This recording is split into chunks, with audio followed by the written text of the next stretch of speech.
Yes students, welcome to Bansal academy.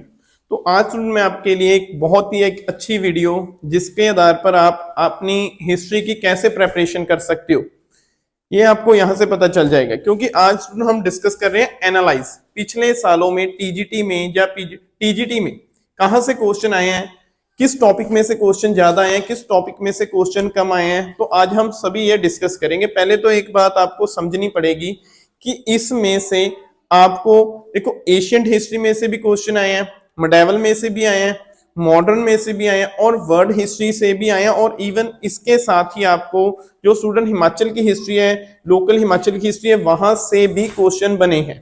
तो अब देखिए, सबसे पहले अगर स्टूडेंट हम बुद्धिज्म जैनिज्म की बात करते हैं, देखो सबसे पहले बुद्धिज्म में से भी अच्छे खासे क्वेश्चन आते हैं। तो बुद्धिज्म से भी स्टूडेंट देखो, अगर पहले 2 क्वेश्चन आए, फिर इसके बाद 1 आया, फिर 2 और फिर 4, मतलब बुद्धिज्म भी एक अच्छा टॉपिक बन जाता है। इसमें से भी क्वेश्चन बनते हैं। और गुप्तइज्म, जिसको हम इंडिया के इतिहास का गोल्डन टाइम पीरियड बोलते हैं, वहां से भी क्वेश्चन बनेंगे। फिर दिल्ली डायनेस्टी, देखो दिल्ली डायनेस्टी एक ऐसा टॉपिक है जिसके बिना कभी ही हो सकता है कि इसके बिना पेपर सेट हो, वैसे इसके बिना पेपर सेट नहीं होता। आज का ये बहुत इंपॉर्टेंट टॉपिक है। आज के समय में इसका और भी ट्रेंड बन चुका है दिल्ली डायनेस्टी का। तो दिल्ली डायनेस्टी की आप इंपॉर्टेंस देख सकते हो कि 2010 में से अकेले टॉपिक में से 4 क्वेश्चन आए, फिर 4 में से इसमें से 3 क्वेश्चन आए हैं।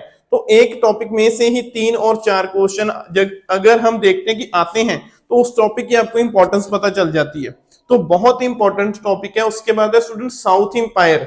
साउथ इंपायर में जिसमें हम चोलास को कवर करते हैं, पांड्या को कवर करते हैं, फिर इसी के साथ स्टूडेंट हम जो संगम डायनेस्टी है उसको भी हम इसमें कवर करते हैं। तो वहां से भी स्टूडेंट क्वेश्चन बन देंगे।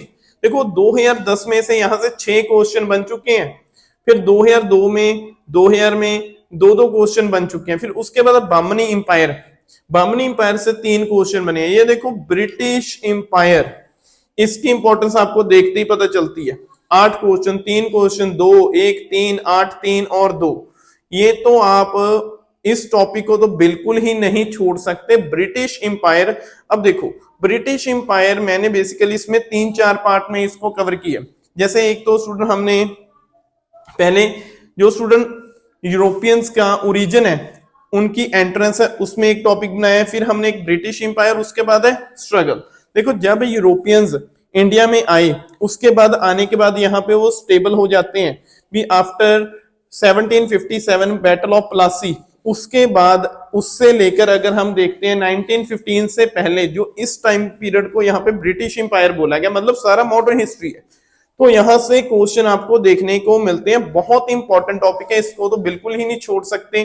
फिर मुगल इंपायर, ये देखो मुगल इंपायर जो स्टूडेंट बाबर के द्वारा शुरू किया गया था। और इसमें अगर हम बात करते हैं मुगल इंपायर के, बहादुर शाह जफर जो सेकंड किंग है 1857 तक, 1526 से लेकर स्टूडेंट 1857 तक, इसमें से जो सारा टाइम पीरियड है उसको मुगल एरा बोला जाता है, मुगल इंपायर बोला जाता है। इसमें से देखो कितने क्वेश्चन आए हैं, एक बार 9 आए हैं, फिर 1 आया, फिर 9 क्वेश्चन आए, फिर 3 आए, फिर 6, फिर 3, फिर 6, मतलब बहुत ही इंपॉर्टेंट टॉपिक है स्टूडेंट मुगल इंपायर। देन 1857 का रेवोल्यूशन, यहां से भी 6 क्वेश्चन बन चुके हैं। उसके बाद देखो struggle for independence and Gandhi era, ये भी मॉडर्न हिस्ट्री का ही पार्ट है। तो स्टूडेंट यहाँ पे गांधी जी की इंडिया में एंट्री होती है। 1915 में गांधी जो साउथ अफ्रीका से इंडिया आए थे, उसके बाद 1947 तक जो ये टाइम पीरियड है इसको Gandhi era and struggle for independence time period बोला जाता है। क्योंकि इस टाइम पीरियड में जितने भी इवेंट हुए थे उसके साथ गांधी डायरेक्ट या इनडायरेक्ट वो रिलेट करते थे। तो इस टॉपिक में से भी देखो आप कितने क्वेश्चन बन चुके हैं, बहुत ही इंपॉर्टेंट टॉपिक है। देन उसके बाद स्टूडेंट वैदिक एज है जो हमारा एशियंट हिस्ट्री का टॉपिक है। फिर राजपूत डायनेस्टी है, उसके बाद भक्ति मूवमेंट है जो मेडाइवल का है। फिर देखो वर्धन इंपायर में से 2 क्वेश्चन आए हैं। मौर्य इंपायर में से भी स्टूडेंट जो 2010 में देखो अकेले 10 में से यहां से 5 क्वेश्चन आ चुके हैं, इससे पहले एक क्वेश्चन आया है।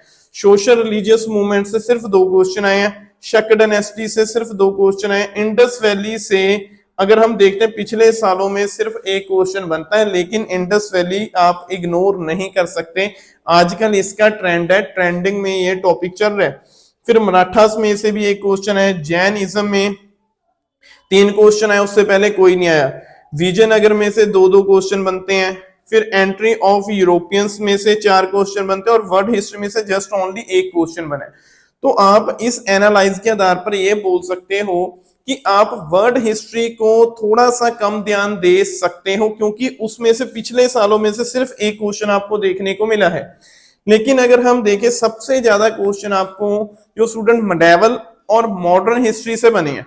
मॉडर्न हिस्ट्री से देखो ये ब्रिटिश इंपायर है, स्ट्रगल फॉर इंडिपेंडेंस, यहां से सबसे ज्यादा क्वेश्चन देखते हैं। अगर हम देखो मेडिवल में से मुगल टॉपिक है, जो मुगल इंपायर है, ये बहुत इंपॉर्टेंट बन जाता है। देखो इसके आधार पर आप ये देख सकते हो कि कौन से टॉपिक को हमें ज्यादा ध्यान देने की जरूरत है, किसको कम ध्यान दे सकते हो। लेकिन एक बात मैं आपको साफ शब्दों में कहना चाहता हूं, अगर अच्छी मार्क से सिलेक्शन लेना चाहते हो, एक बार देखना तो सभी टॉपिकों को पड़ेगा, लेकिन इतना जरूर है किसी के ऊपर कम ध्यान दे सकते हो, किसी के ऊपर ज्यादा ध्यान दे सकते हो। उसमें से जो मॉडर्न हिस्ट्री है, अगर पीछे एनालाइज के आधार पर देखते हैं तो मॉडर्न हिस्ट्री सबसे ज्यादा इंपॉर्टेंट, जो उसमें से सबसे ज्यादा वेटेज रही है क्वेश्चंस की। फिर उसके अलावा मुगल एरा, ये बहुत इंपॉर्टेंट टॉपिक बन जाता है। ये 2-3 टॉपिक तो आप ऐसे हैं जिसको छोड़कर जा ही नहीं सकते, हर एक फैक्ट आपको पता होना चाहिए। मतलब इसके साथ ही स्टूडेंट अगर हम एशियंट हिस्ट्री में से भी देखेंगे तो वहां से भी क्वेश्चन आए हैं। बेशक इंडस वैली से 1 क्वेश्चन आया है, या वर्धन डायनेस्टी से 2 क्वेश्चन आए हैं, लेकिन स्टूडेंट ओवरऑल एनालाइज के आधार पर हम ये मान सकते हैं कि पिछले एनालाइज को जब पिछले एग्जाम को जो हमने उनका एनालाइज किया, उसके आधार पर मॉडर्न हिस्ट्री और मेडिवल में से ज्यादा क्वेश्चन बनते हैं। तो मैं आपको ये कहना चाहता हूं कि वर्ल्ड हिस्ट्री को आप थोड़ा सा कम ध्यान दोगे तब भी चल जाएगा, लेकिन जो स्टूडेंट हिमाचल की हिस्ट्री है और स्टूडेंट आपके साथ ही जो हम ये बात देख करेंगे एशियन हमारी हिस्ट्री है, मेडिवल और मॉडर्न, इन चारों पार्ट को आपको अच्छे से पढ़ना पड़ेगा। इसमें से सबसे ज्यादा ध्यान मॉडर्न हिस्ट्री के ऊपर देने की जरूरत है आपको। फिर इसी के साथ स्टूडेंट आप मुगल एरा, दिल्ली डायनेस्टी, तो ऐसे हर एक टॉपिक को आप स्टेप बाय स्टेप कवर करोगे तो अच्छे से आपकी प्रेपरेशन भी होगी और आपका स्टूडेंट सिलेक्शन होने का भी चांस ज्यादा है। तो उम्मीद है जो आज की जो वीडियो है इसके आधार पर आपको अपनी स्ट्रेटजी बनाने में किस टॉपिक को ज्यादा ध्यान देना है, किसको कम ध्यान देना है, तो ये आपके लिए बहुत यूजफुल होगी, क्योंकि एनालाइज करना बहुत जरूरी होता है। एक बार स्टूडेंट प्रीवियस एग्जाम को देखने का कारण, जहां हम ये सकते हैं देखने के कारण सिर्फ यही होता है, एक तो हमें पता चल जाता है कि एग्जाम में क्वेश्चन कैसे पूछे जाते हैं और कहां से क्वेश्चन पूछे जाते हैं। तो उसके आधार पर आप जो अपनी पॉलिसी है, अपनी स्ट्रेटजी है, वो जो तय कर सकते हो और बढ़िया तैयारी कर सकते हो। उम्मीद है आपको ये क्लास वीडियो बहुत अच्छी लगी होगी। तो हम मिलेंगे एक नई वीडियो में, तो ऐसे ही इंटरेस्टिंग फैक्ट जिसमें और होंगे जो आपके एग्जाम के पॉइंट ऑफ व्यू से बहुत ज्यादा इंपॉर्टेंट रहेंगे। Thank you students, take care, have a nice day and God bless you.